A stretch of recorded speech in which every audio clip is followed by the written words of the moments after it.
谁懂啊？被一只男贵追到副本谈恋爱了。前3个副本，他抢了新郎位置，闯进情侣酒店，空降成心理老师。这次更离谱，他成了玩家，还绑定了共感娃娃。我只是抱了娃娃一下，他就红着眼问我。宝宝，我现在很温暖，你要不要亲亲我？欢迎玩家乔景月进入恐怖副本，当前副本躲猫猫，副本等级 D， 通关条件：成功活过5个夜晚。你有没有发现屋子里有特别多娃娃？发现了，木偶、芭比、毛绒小熊，太多了，真的太多了。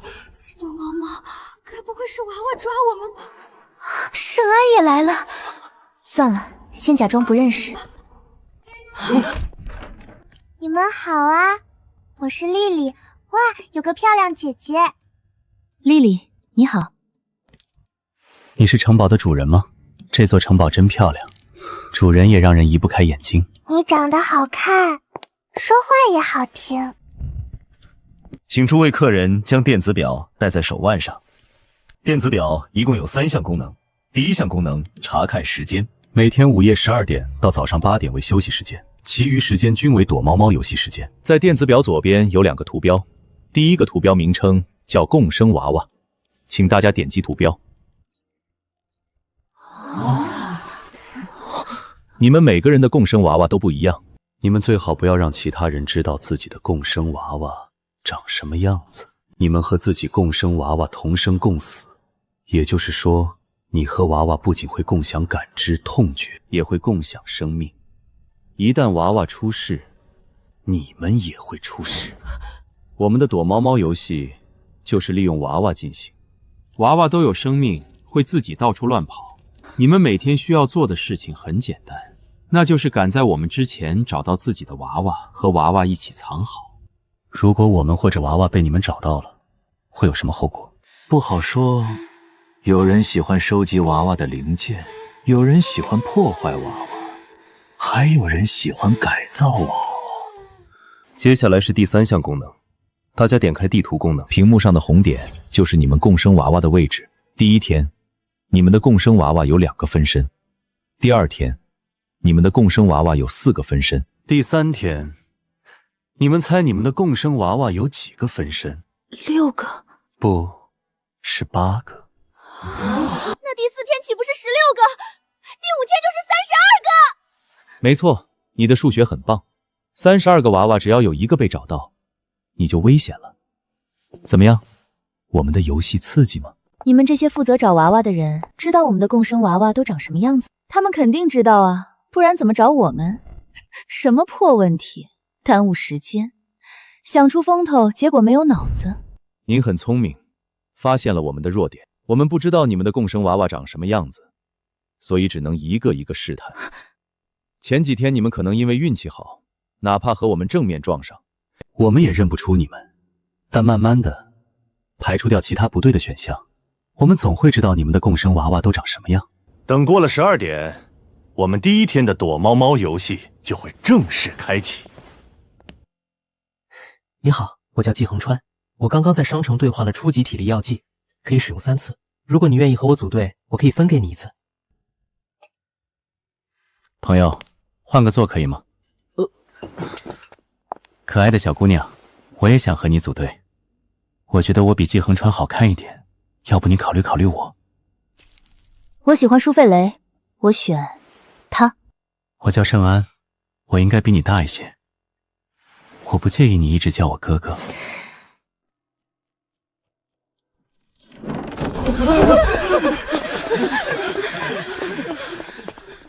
宝宝，你的娃娃长什么样？在哪里？我的2只娃娃目前都在花园。你的共生娃娃长什么样？我的是一只打着领结的棕色小熊，也在花园。走，先去找你的娃娃。盛安，你说这些雕像会动吗？有些雕像手里好像有武器，比如弓箭和长刀。不怕，就算会动也会很笨拙，总有躲避的办法。不过宝宝，其实我还是更喜欢你叫我哥哥，叫全名太生疏了。都什么时候了，还想占点口头便宜？小心一会儿我找到你的小熊，就疯狂给你的小熊抓痒。让你难上道打滚。这样吗？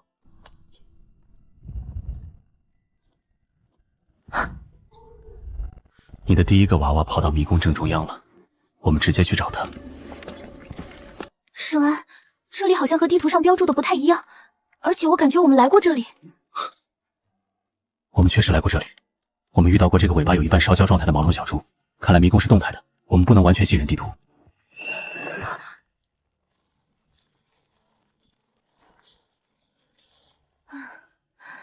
希望我们不会被困在这里。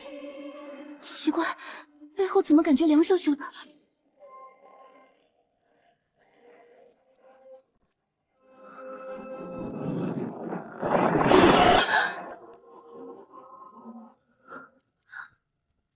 看来雕像移动的原理是周围是否有观察者，要是没有人注意他们，他们就会活过来。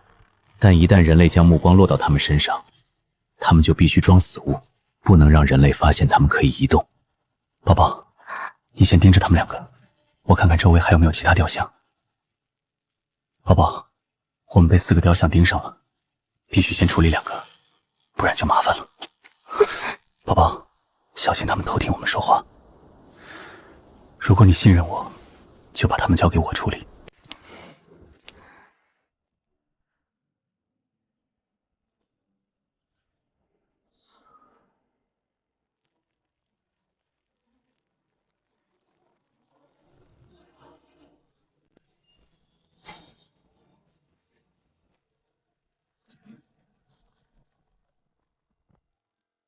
宝宝，我厉不厉害？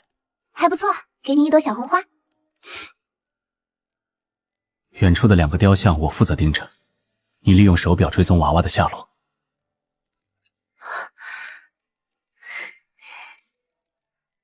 圣安，抓紧我的手，从现在开始，我就是你的眼睛。好的，宝宝。牵手手的最幸福了。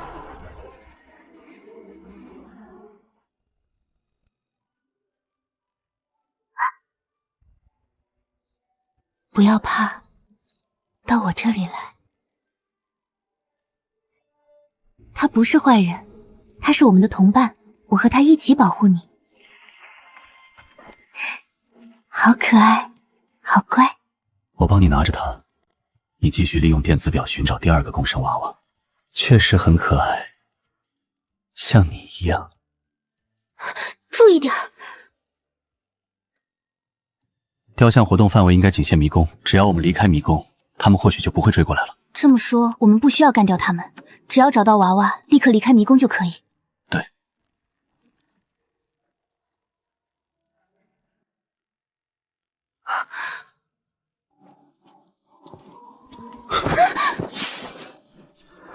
别怕，有我。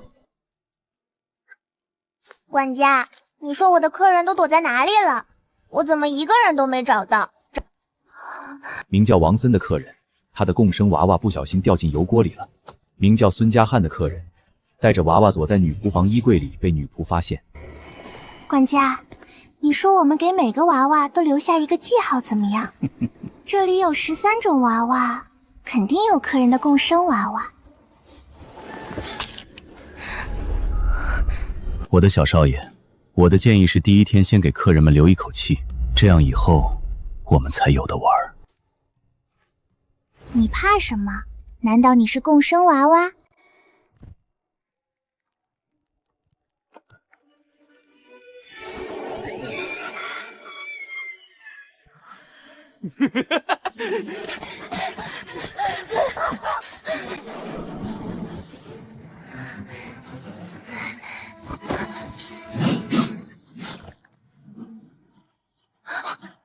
我盯着雕像，控制他们的行动，你去拿娃娃。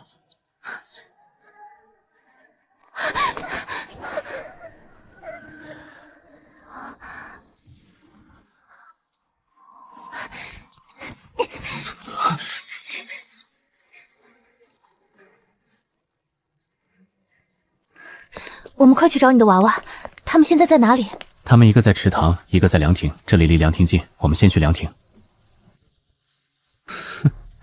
你的心也太大了，还玩上了。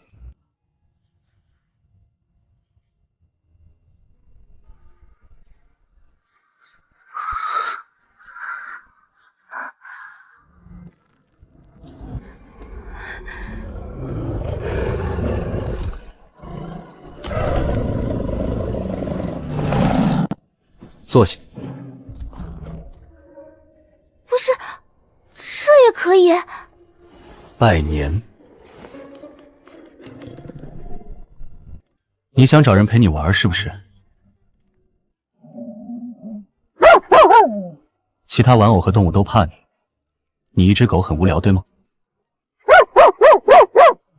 圣安，你怎么看出他没有威胁的？他出现在我们身后，没有趁我们背对着他第一时间扑上来，我就猜他是一个陷阱。副本里经常会安排一些看起来很危险，但其实只是用来吓人的 NPC。这些 NPC 要是利用好了，有时候可以帮我们通关。要不要握手？我们准备去池塘找小熊玩偶，你愿意陪我们一起过去吗？我们需要你的保护。你这么威风，这么神气，有你在，我们一定会很安全。真是一只可爱的乖小狗。老婆大人好像都没有这么夸过我。算了，大局为重，忍住不踹。我的小熊在池塘里面，估计正躲在某块石头上。我们看起来必须上船了。宝宝，你抱着我们的3个娃娃扶稳坐好，我负责划船。3头犬也要干活，你就负责帮我们找小熊吧。好。怎么感觉我和狗狗平起平坐了？你们这些客人总是这样，天天在我的花园里到处乱跑。我刚修剪好的绿枝和花丛都被你们踩坏了。你们最好在我下班前才回到岸上，不然我定要把你们的头割下来当花肥。你是这里的园丁吗？当然，整座花园都是我在照料。刚刚有人打碎了花园里的雕像，真是气死我了。园丁叔叔，你几点下班呀？晚上7点下班，还剩1个半小时。圣安，这个副本时间速有问题。我们中午12点出来的，感觉没干什么就过了5个小时。大多数副本时间流速都不对劲，有的快有的慢。在这种类似淘沙的副本里，时间流速变快对我们来说是好事。确实，只要熬到午夜12点，我们就安全了。园丁大叔还在岸边跟着我们，看来我们必须在池塘里待到7点以后。但很明显，池塘里并不安全。可能我们没触发死亡条件，又或者他们因为一些原因不敢上船。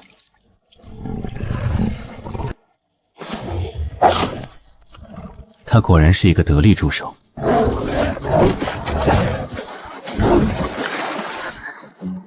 不怕不怕都不怕，有爸爸保护你们，不会出事的。我是爸爸，谁是妈妈？妈妈当然是3头犬。你看你们夫妻2个配合的多默契，一看就是共同生活很多年了。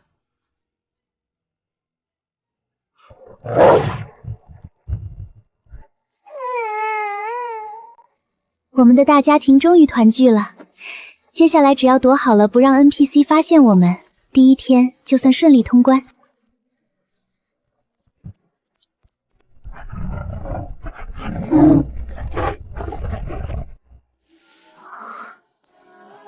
第1天的躲猫猫游戏正式结束，很遗憾，客人王森、客人冯武永远离开了我们。你们的客房在4楼，一共有20个房间，2两1间或者1人1间都可以。我保证，午夜12点到次日早上8点，4楼都是安全的。明天早上8点，第2场躲猫猫游戏将准时开始。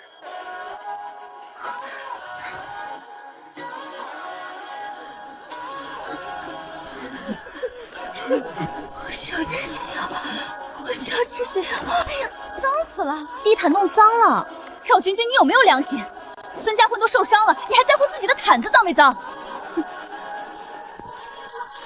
看到你没事就太好了。你真的不考虑和我组队吗？躲猫猫肯定会消耗大量体力，只要你愿意跟着我，我可以给你使用2次体力辟药剂。不用了，谢谢。行吧，你旁边的男人要是死了，你还可以过来找我。宝宝，我们不理他，不给他加戏的机会。405号房间是空的，我们去405号房间吧。走，在这里好好休息吧。明天我和圣安会带新的娃娃回来陪你们。宝宝，累不累？要不要去洗个热水澡？副本里的浴室总是很危险，我可以守在门外，有事你立刻叫我。只要让我们在同一个空间里就行。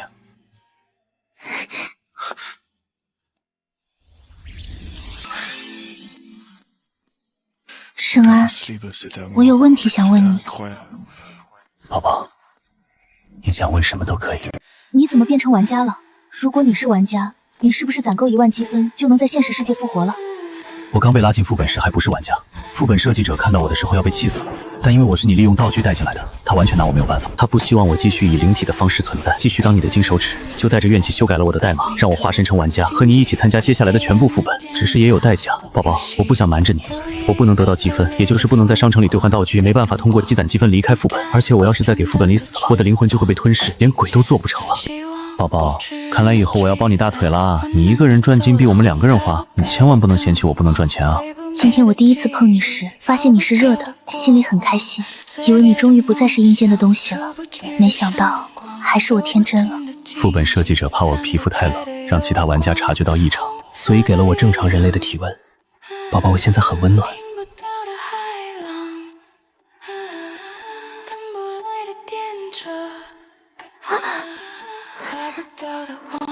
我利用在副本里得到的积分兑换了一副漂亮的外形，其他人都笑话我，说我就知道弄没用的。比起漂亮，还是强壮更适合生存。但我知道宝宝不喜欢大块头肌肉男，我偷听过你和你闺蜜聊天，知道你喜欢跟瘦瘦高高微有肌肉的男人，于是我就照着你的喜好改变了自己。宝宝，你喜欢现在的我吗？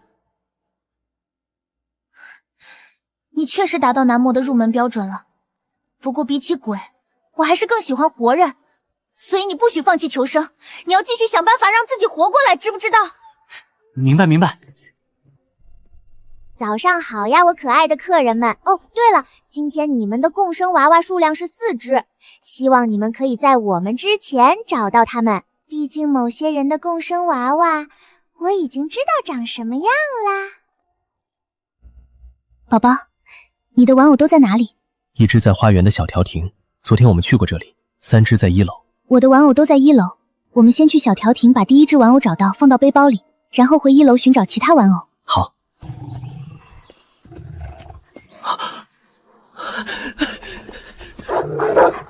不用跑，他不会伤害你。你们是不是想除掉我，然后用我的娃娃当替死鬼？我才不会相信副本里的任何人！我在上一个副本被坑惨了，你们2个看起来就是一伙的！你乱说什么？我家宝宝好心帮你，你不领情就算了，还骂人！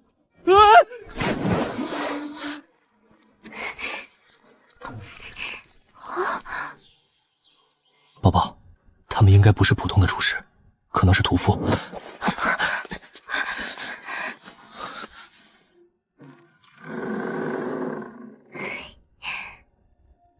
亲爱的索恩，今天我想把小少爷最喜欢的餐桌重新布置一下，那里有很多娃娃，正好可以摆得更漂亮。这个娃娃真漂亮。怎么到处乱跑？来餐厅和其他娃娃一起看我给索恩准备的惊喜吧。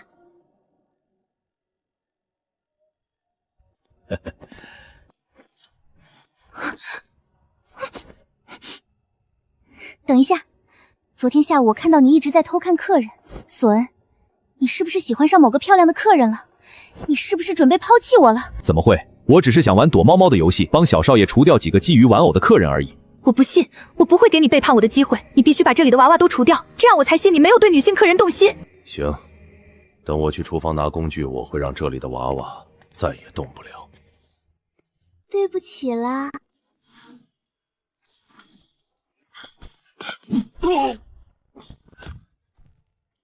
他的血是黑色的，他不是人类。冷库那边的娃娃已经很冷了，再拖下去，我们2个可能会被冻死。先去冷库。别闹，都什么时候了？我什么都没做。不好，有人抓住了金发娃娃，因为共感，我的娃娃现在在别人手里。我们必须把娃娃抢回来。你能分辨出是哪只娃娃被抓住了吗？寒意来自冷库里的娃娃，被抓的感觉来自另一只娃娃。我们不去冷库了，先把你的娃娃从对方手里救回来。走。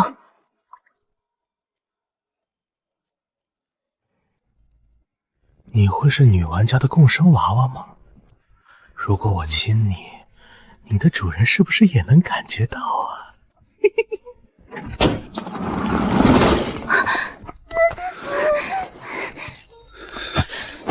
们管好自己，我拿几个娃娃玩玩怎么了？这些不是玩具，是玩家的共生娃娃，你伤害他们，就是在伤害玩家。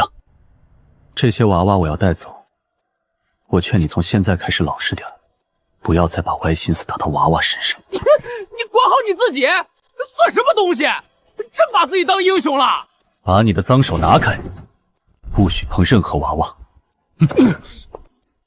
不对，你看起来不像多管闲事的人，你突然闯进这里，又生气又着急，难道……啊，我知道了，金发娃娃是你们的共生娃娃，对不对？你想多了，我就是看不惯你拿娃娃害人。你觉得我会信你的鬼话？你想多了，我已经记住金发娃娃的样子了。明天要是出现更多金发娃娃，我总能抢在你们前面找到一只。到时候我把它藏起来，掐它，关进盒子里，看它的主人会不会哭着来求我。检测到玩家主动宣告恶意利用共生娃娃伤害他人，违反躲猫猫游戏共生保护规则，惩罚启动。惩罚：违规玩家将被系统收押，禁止玩家伤害共生娃娃。你就这么喜欢说话吗？现在好像能说不能了吧？真遗憾啊！要是你没说够，不知道还有没有机会再说个爽。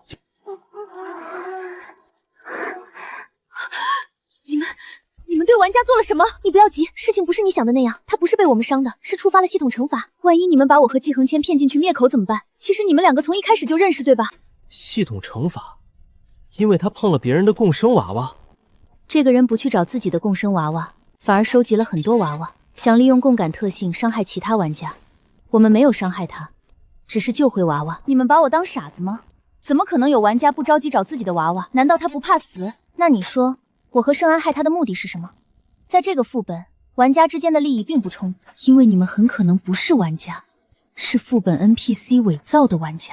你们这么漂亮，拥有正常人没有的美貌，怎么可能是活人？谢谢啊？谢什么？谢谢你夸我家宝宝漂亮，我也觉得她是全世界最漂亮的女孩子。你也太草率了，有的玩家胆子就是很大呀。那三头犬呢？我昨天看他们和3颗脑袋的狗有说有笑，如果他们不是 NPC， 三头狗为什么不吃了他们？也许那只狗就是一只温顺的宠物狗。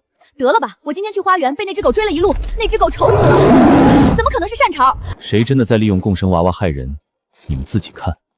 我去，这不是我的共生娃娃吗？我说怎么一直显示在我附近，我却找不到？你为什么把我的娃娃藏起来？我只是自保，谁知道你们谁可信？你这是什么意思？你要用我的娃娃替你挡刀？最恐怖的从来都是人心。现在我们还要去冷库救娃娃，走吧。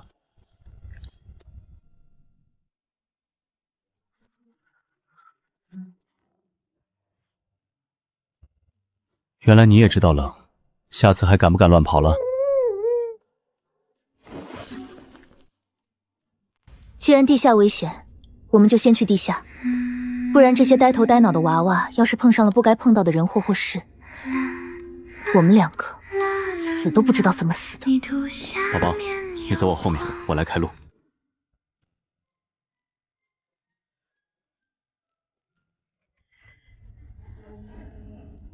宝宝，你有没有感觉这个布娃娃在看我们？有，虽然他没有眼睛，但我看向他时，还是感觉我和他对视了。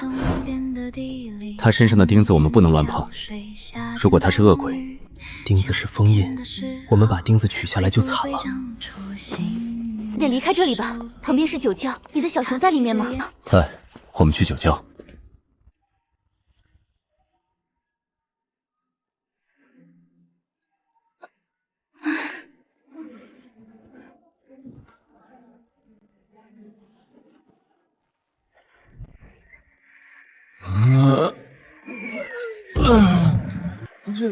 这熊害我，宝宝，我要冷静一会儿。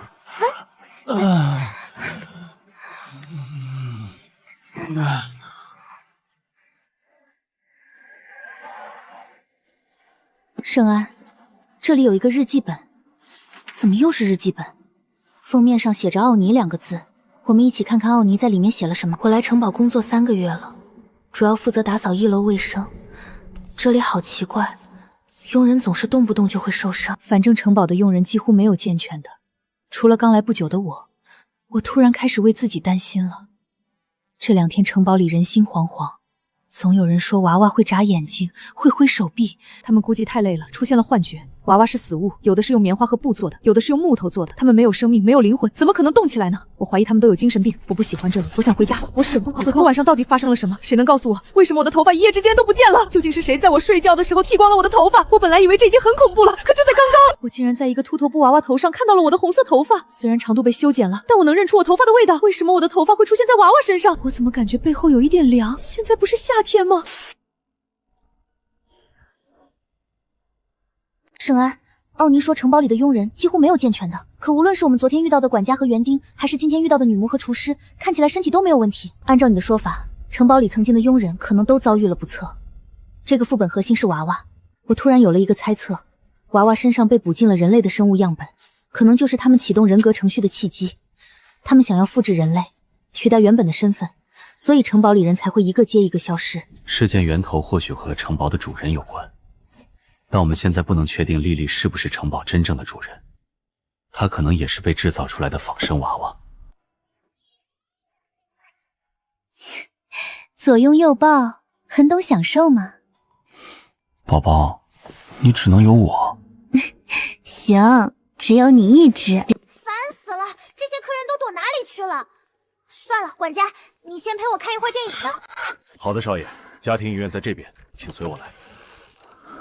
继续看有棕发公主娃娃的电影吧。你记得帮我做一个类似的娃娃，然后把合适的样本和数据装上去，这样棕发公主娃娃就能变成最稳定的仿成人偶。最好用那个叫乔什么的客人的样本，他的共生娃娃很特别，用他做出来的数据肯定也稳定。管家，我要换一个外壳，再换一个名字。莉莉是原型主人的名字，陌生人总是把我认错。棕发公主娃娃不会听我的话。可是少爷，您只有使用莉莉的身份权限，才能控制城堡里的一切。我还有2个娃娃在地下，他们躲在走廊尽头没有名字的房间。外面没有人，我们走。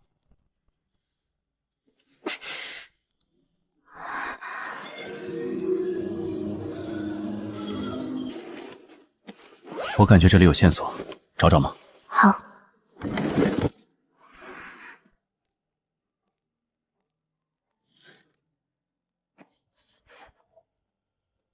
步骤1，将人类生物样本与行为数据录入娃娃核心。步骤2，将人类和娃娃分别放在感应阵列两端，完成身份绑定。手册步骤3，启动红色供能回路，让样本数据流向娃娃，完全浸透娃娃的仿生核心。3个步骤完成后，如果原型对象临终前的情绪数据足够强，娃娃就会继承原型对象的身份，代替对方继续存在，而被娃娃替代的人类会变成没有身份、没有面孔的失败样本，也就是无面娃娃。原来我们在球馆看到的无面娃娃，就是城堡曾经的佣人。无面娃娃被长钉钉在墙上，长钉很可能是一种安全锁。你说我们要是把长钉拔出来，这些无面娃娃是我们的帮手，还是我们的敌人？不好说，我们不能判断无面娃娃还有没有理智，也不能确定他们的程序还剩多少正常部分。原来最漂亮的女玩家在这里啊，真是让我一顿好找。没想到这里有一个暗道吧？我偷看你们很久了。躲猫猫被发现会有什么惩罚？我想你们一定知道，对吧？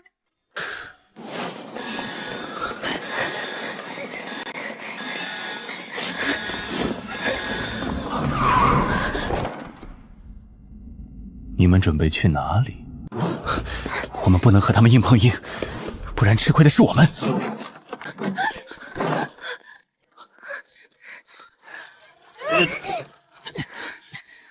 宝宝，我们快在屋子里找找，有没有合适的武器。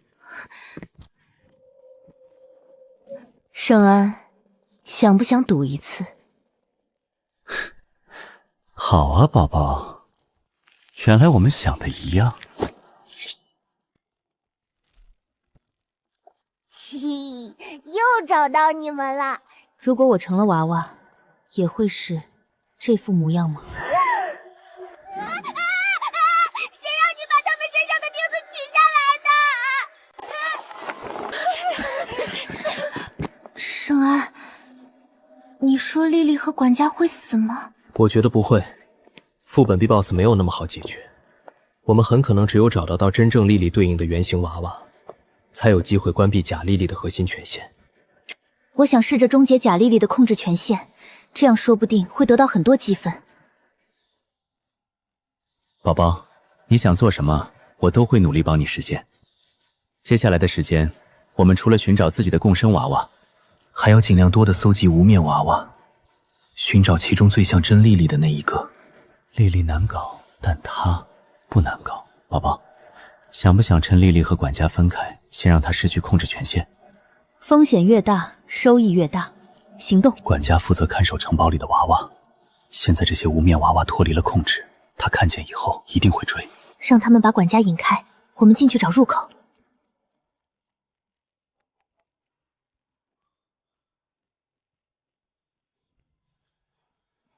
你怎么会在这里？谁拔了你身上的钉子？站住！立刻给我回来！谁放你们出来的？全都给我回来！他们应该能拖住管家一会儿。这个相册好像拍的都是真丽丽，记录回溯了真丽丽的成长过程。小主人丽丽一定是天使降临在人间，我要永远守护她。由于佣人的失误，在丽丽6岁生日这天，城堡发生了一场恐怖的火灾，丽丽的父母全都死在了火灾里，丽丽的整张脸也被烧焦了。这一切都怪我，我一定要想办法弥补我的小天使，我要继续留在她身边陪她长大。丽丽需要朋友，我不能让她孤独长大。人会离开她，害怕她，只有玩偶永远不会背叛。实验失败，动物样本情绪数据不足，无法稳定激活人形娃娃核心。他怎么有3颗头？真是和我一样丑。我和他也算同病相怜，城堡里不缺他一口吃的，我们把他养在花园吧。可是他们总是在背后骂我，说看到我的脸就会做噩梦。如果真的能做出永远不会离开我的朋友就好了。只要提取佣人的行为数据和生物样本。丽丽，异常记录，仿生娃娃不再满足于被收藏，它开始学习主人口吻，尝试进入城堡权限系统。管家对丽丽的爱是真的，但他把爱变成实验，把整个城堡拖进去的错也是真的。所以现在那个丽丽不是真正的小主人，她只是第一个成功抢走丽丽身份的仿生娃娃。真正的丽丽被夺走名字、声音和脸之后，才变成了无面娃娃。管家舍不得她，所以一定把那只黄色裙子的无面娃娃藏在自己房间里。只要找到她，就等于找回真正的丽丽。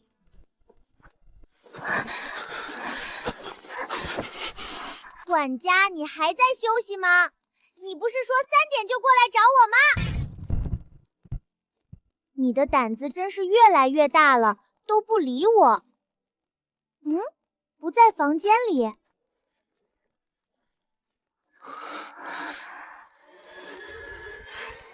如果真的能做出永远不会离开我的朋友就好了。只要提取佣人的行为数据和生物样本。丽丽，异常记录，仿生娃娃不再满足于被收藏，它开始学习主人口吻，尝试进入城堡权限系统。管家对丽丽的爱是真的，但他把爱变成实验，把整个城堡拖进去的错也是真的。所以现在那个丽丽不是真正的小主人，她只是第一个成功抢走丽丽身份的仿生娃娃。真正的丽丽被夺走名字、声音和脸之后，才变成了无面娃娃。管家舍不得她，所以一定把那只黄色裙子的无面娃娃藏在自己房间里。只要找到她，就等于找回真正的丽丽。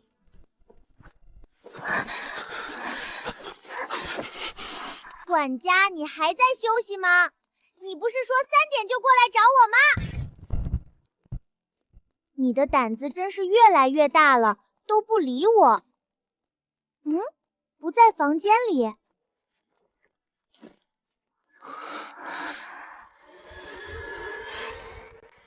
没想到吧，我其实根本没走远。让我看看是哪个倒霉蛋。咦，怎么还是没有人？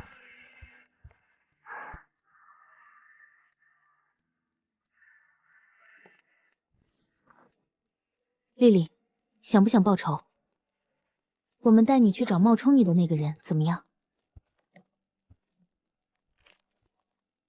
这个副本不是叫躲猫猫吗？现在轮到我们找。贾丽丽躲了。你们不躲吗？我要来抓你们了！像老鼠一样躲来躲去太烦了，我们决定自投罗网。丽丽在哪里？我们要去找她。小少爷在地下，请跟我来。我没有去找你们，你们倒是过来找我了。你不好奇管家去哪里了吗？你们不会把我的管家藏起来了吧？没有他，谁来照顾我的起居？玩偶就是玩偶，果然没有人类的感情。他都失踪了，你却只在乎有没有人能照顾你。你还认识他吗？他怎么在这里？你在哪里找到他的？他就在管家日日盖的那条被子里。两位丽丽，好不容易见一面，不如接下来的时间都留给你们叙旧。我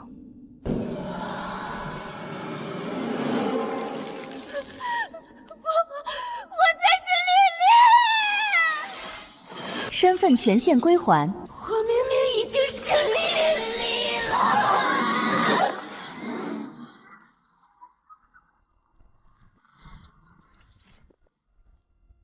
恭喜玩家乔锦月、盛安成功击杀副本 BOSS， 躲毛猫副本将于1分钟后提前结束，正在进行最后的结算。